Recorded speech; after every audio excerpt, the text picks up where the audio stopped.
Bonjour Marine Le Pen. Bonjour. Merci beaucoup d'être dans ce studio d'RTL. Alors la France accueillera les Jeux, ce sera en 2024 ou en 2028, c'est un sujet de fierté pour le pays.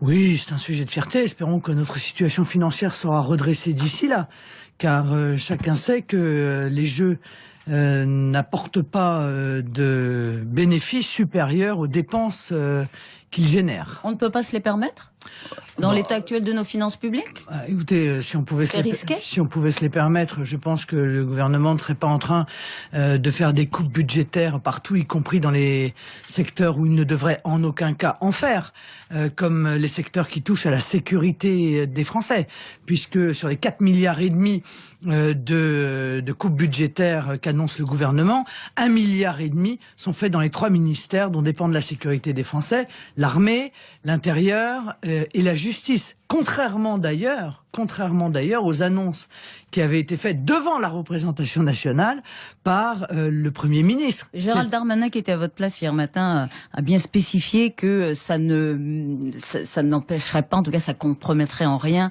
le niveau de sécurité des Français. Mais ça veut dire que si vous aviez été élu... Excusez-moi, mais on se moque du monde. Sur les Jeux, on ne peut pas, sur les Jeux Marine Le Pen, juste sur les Jeux. Si vous aviez été élu, pardon, on reviendra sur le budget bien sûr. Si vous aviez été élu, vous n'auriez pas plaidé pour l'organisation au nom de la défense du pain et des Jeux, c'est ça? Ouais. Ça vous intéresse beaucoup? C'est vrai que M. Darmanin nous a expliqué qu'il y avait des coupes sombres dans tous les ministères importants, mais que le seul secteur qui serait sanctuarisé serait celui des spectacles vivants. Bon, donc on est tous très rassurés, tout va bien, les spectacles vivants pourront continuer, sauf que en l'occurrence nous sommes soumis à un danger terroriste majeur, et que moi ce que je regarde, c'est que les policiers vont devoir se serrer la ceinture, alors que déjà ils n'arrivent plus à remplir leur mission correctement compte tenu de la baisse d'effectifs auxquels ils ont été soumis depuis des années, que l'armée est à l'os, que la justice fonctionne dans des conditions qui sont déplorables. Moi encore une fois, je pense que la politique c'est l'art des priorités. Il me semble que la sécurité des Français est une priorité. La priorité du gouvernement, c'est le spectacle vivant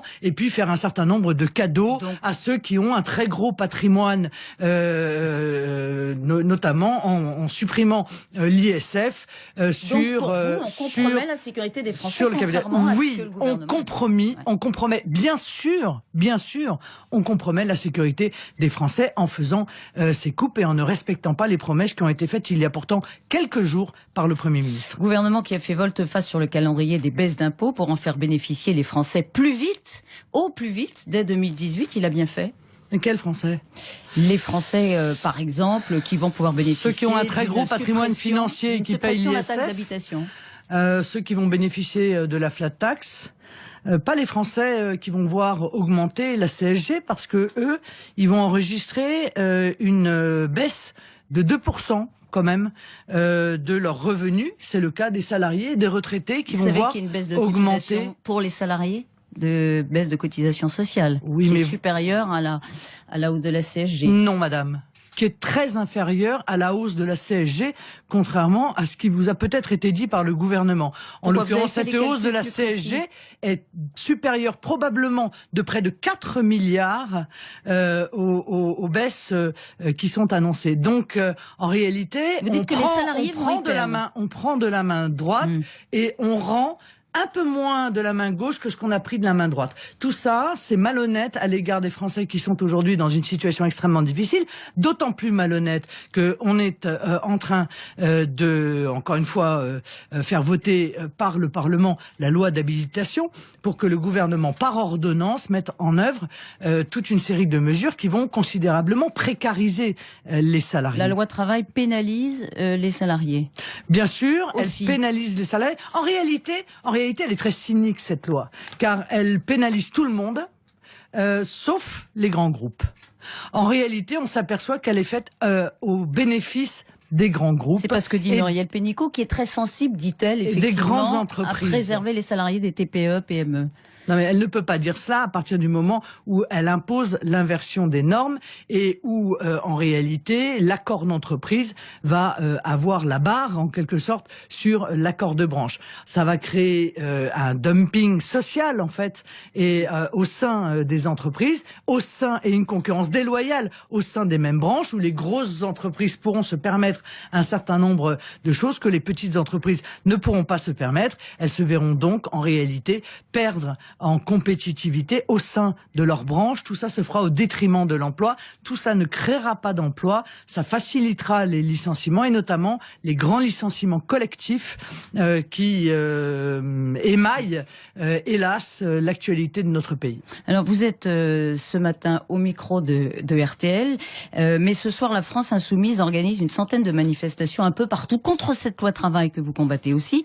Mais décidément quand même, que ce soit à l'Assemblée ou dans la rue, l'opposition, c'est le parti de Mélenchon.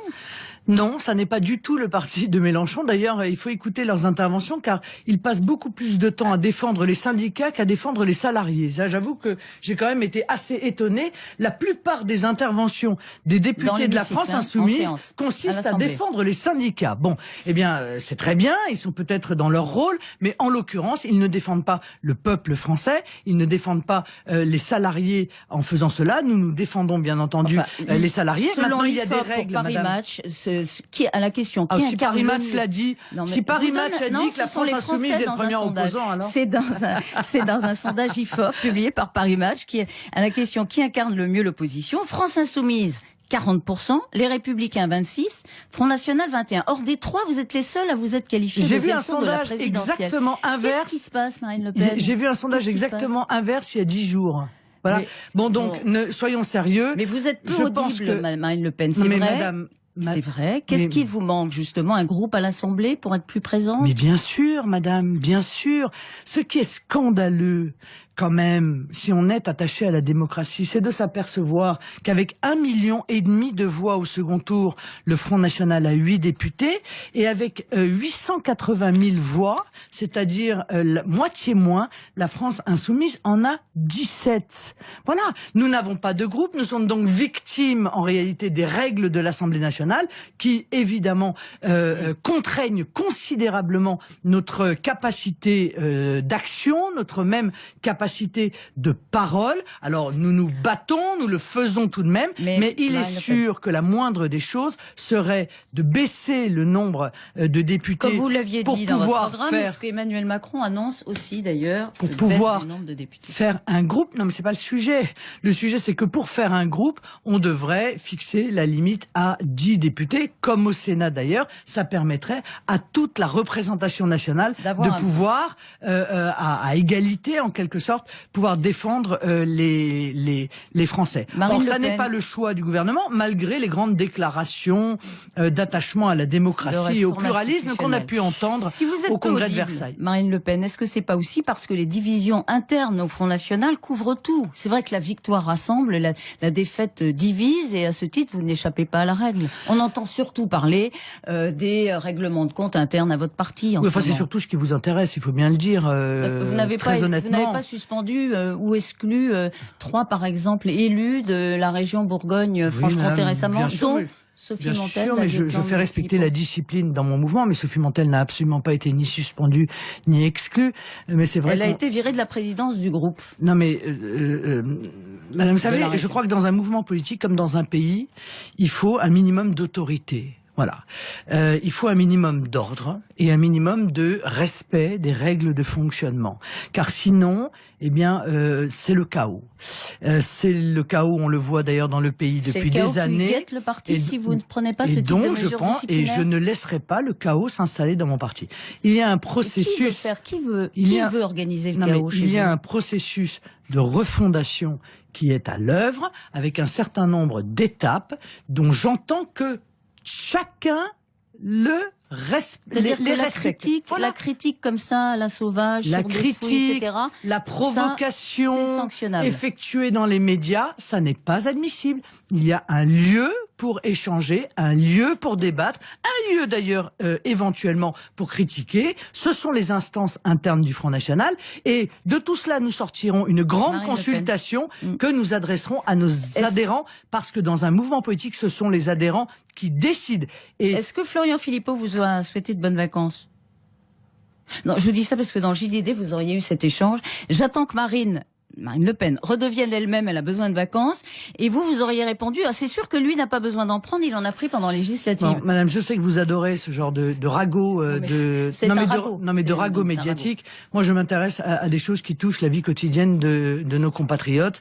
Il y a demain un Conseil des ministres dans lequel va être évoquées les décisions du gouvernement sur la pression migratoire qui s'accélère de manière...